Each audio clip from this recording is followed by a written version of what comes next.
லவ்ன்றது interest level. 100% interest level. Actually ஒரு ஒரு பொண்ணுக்கு உங்கள் மேலே 100% இன்ட்ரெஸ்ட் லெவல் இருக்குன்னா, அது வந்து உண்மையான லவ் அப்படின்னு சொல்லிட்டு உங்கள் ஸ்லாங்கில் சொல்லலாம். ஆனால் அது எப்போ குறையுதோ, ஒரு 100லேருந்து 80 வரும், 80லேருந்து 70, 60, 50, 40, 30, 20, அந்த 10 வரும்போது உங்கள் சொல்லி முடிஞ்சிச்சு. ஆக்சுவலி பிரேக்கப் ஆகிடும். அந்த இன்ட்ரெஸ்ட் லெவலு தான். நீங்கள் எவ்வளோ என்கேஜாக வச்சுட்ருக்கீங்க உங்கள் பார்ட்னர்ன்றது தான் மேட்டர்.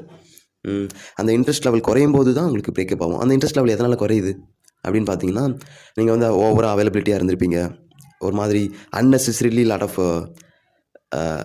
டாக்ஸை வந்து பேசியிருப்பீங்க. லைக் ஓவராக பேசுறது, அன்னெசரியாக பேசுறது, அவங்க பாஸ்ட்டை வந்து கிளறது, பாஸ்ட்டை பற்றி பேசுறது, உன்னை எத்தனை லவ் பண்ண, உன் பாய் ஃப்ரெண்ட் கூட எப்படி இருந்த, ஆக்சுவலி அதை சொல்லு, எக்ஸ்பீரியன்ஸ்லாம் சொல்லு அப்படின்னு சொல்லிட்டு ஒரு ஜெலஸியாகவே வந்து பேசுறது. ரொம்ப ஒரு லூசர் மாதிரி பேசுறது. நீங்கள் எப்போ வீக் ஆகிறீங்களோ இந்த மாதிரிலாம் பேசுவீங்க. நீங்கள் ஸ்ட்ராங்காக இருக்கும்போது கண்டிப்பாக இந்த மாதிரிலாம் பேச மாட்டீங்க. இது ஒரு ரீசன். அதுக்கப்புறம் வந்து லைக்